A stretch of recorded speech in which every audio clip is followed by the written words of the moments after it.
the cleanse starts with like a purge, and the purge is supposed to, you just erase everything and start over. That's what the purge is about. The Cowboys are in a unique situation as relates to their salary cap. The best option would be, in my opinion, would be just to go ahead and make the hard cuts. And people look at it like, when I say that, they say, well, what do you mean, Law? Were you lobbying to keep Amari Cooper, lobbying to keep Demarcus Lawrence?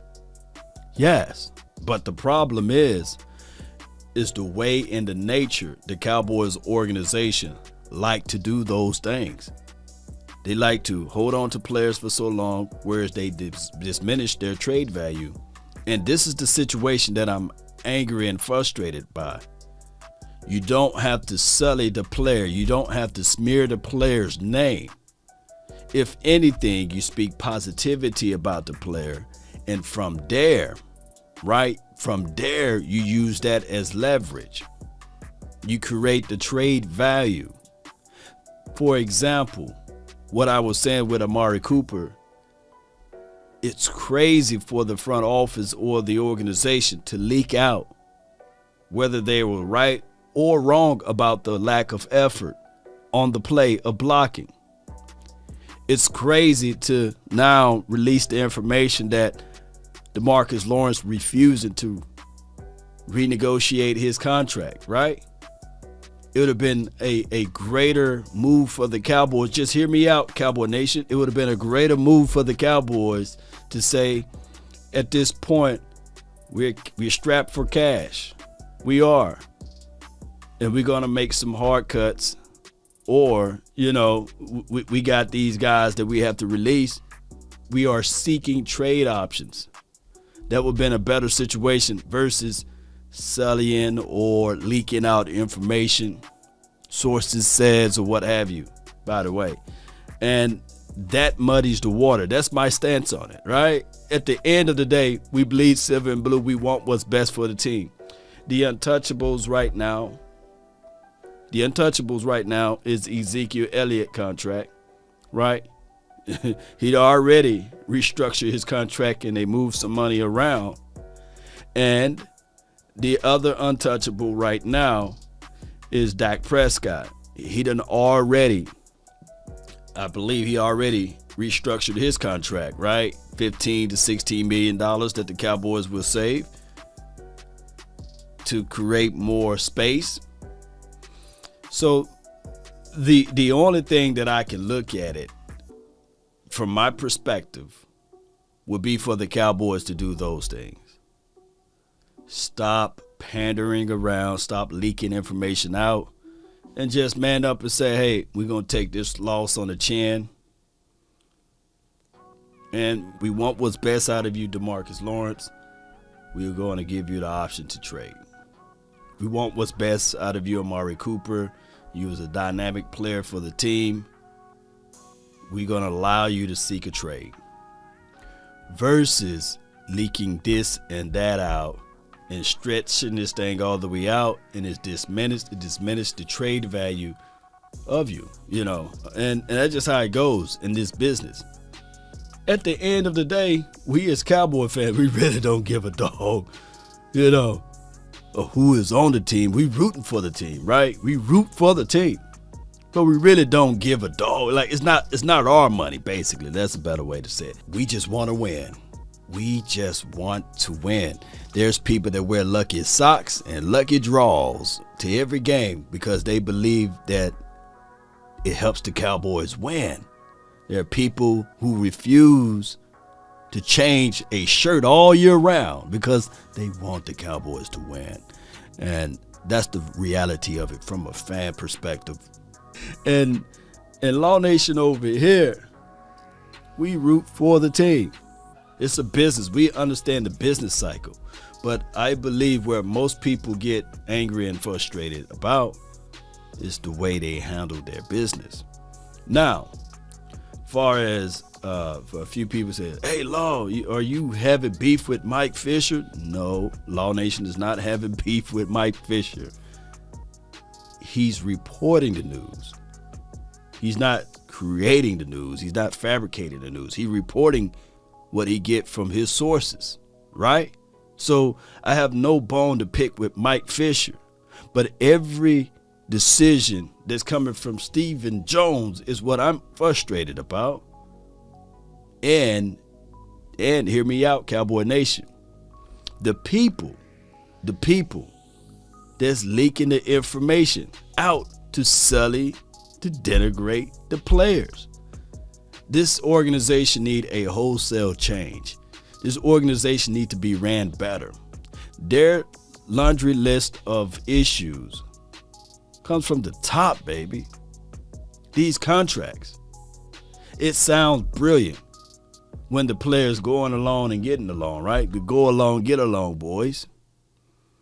But the moment they buck and say, nah, man, I'm not finna restructure my contract. Oh, you ain't gonna restructure your contract? Oh, that's how you feel? And then they start selling the player's name. That's the part that frustrate me and most of the fans out here. Now,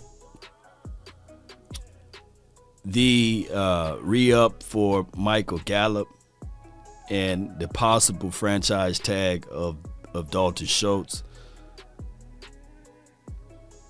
that's a tough one.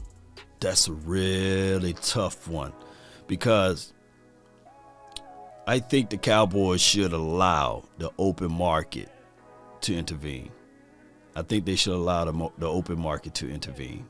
Right now, this could be the stance that the Cowboys can really make and say, you know what, Gallup been injured.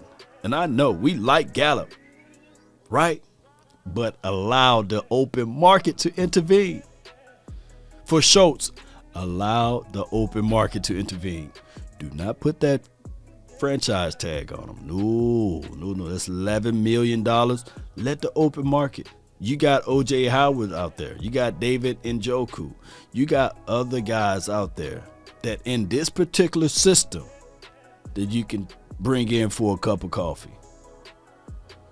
Believe it or not, Cowboy Nation, you had the open market on the table, even with Dak Prescott. Right? You should have allowed him to hit the open market. But it was the Cowboys that waited. Oh, we're going to franchise tag you, the first player as it relates to the quarterback to ever be placed on a franchise tag in Cowboys history. And ultimately, that tag bit you because you, the one, gave the man $30 million up front off the franchise tag, and he got injured. And you, the one, waited all that offseason going back and forth with the fan base being split on whether or not he deserved or is he worth.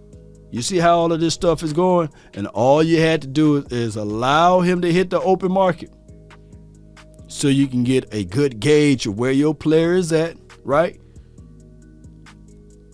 It's the same thing that's happening over and over again, Cowboy Nation.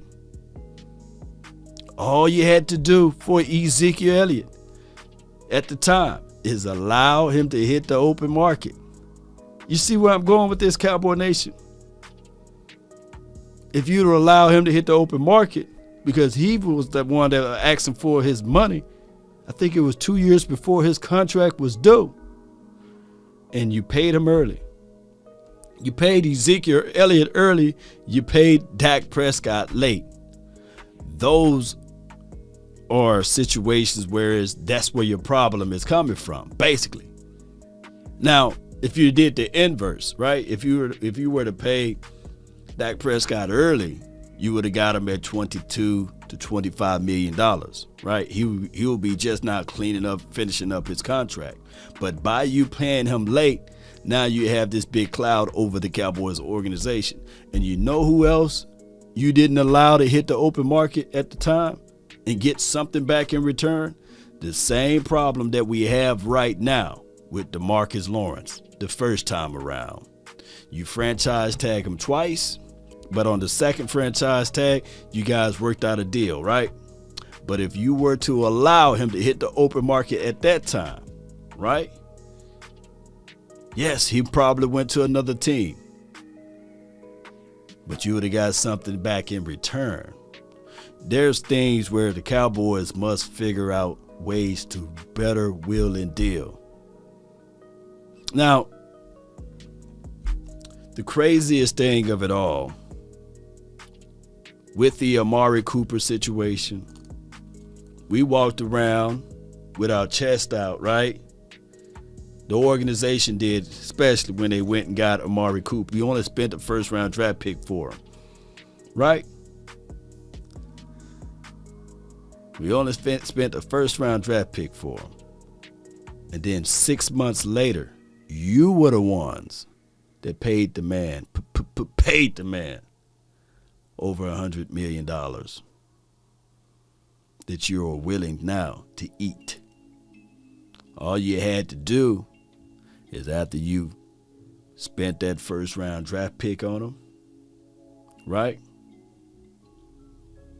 And if you didn't like his level of production between that 6 months or what have you, then allow the open market to intervene. Now it did. $22 million annually, APY, was on the table for him to go to Washington. You guys remember that? But the problem, the Cowboys and Amari Cooper Love said, you know what? I want to come back to play for this team. I believe in this team. And now this team don't believe in him. Now, it would have been good PR to say to Amari Cooper privately and say, man, we're in the bind right now, bro. Terrible situation. We really believe in you. However, we can't afford you anymore. The repo man is out there. But what we're going to do is we're going to allow you to seek a trade. That's all they had to do. But the moment they come to this man and say, hey, you want to, I don't even know if they really offer him the opportunity to restructure. But they start sneak dissing. Yeah, he give up and you don't give a lot of effort in certain games. You don't block well. And that's what muddies the water. Cowboy Nation, it is. We'll talk about this more throughout the day, but post me your thoughts, post me your concerns. And like I said, I have no beef against any content creator, nor beat writer, or reporters or anything like that. If I did, I'll yell it out straight up. I'll say, man, I can't stand Skip Bayless, right? We can't stand Skip Bayless, right? We can't stand Shay Sharp, but we still listen. You know, we laugh about what they say. But there's no beef, right? Cowboy Nation, post me your thoughts, post me your concerns down below. DC for life. Let's go, baby.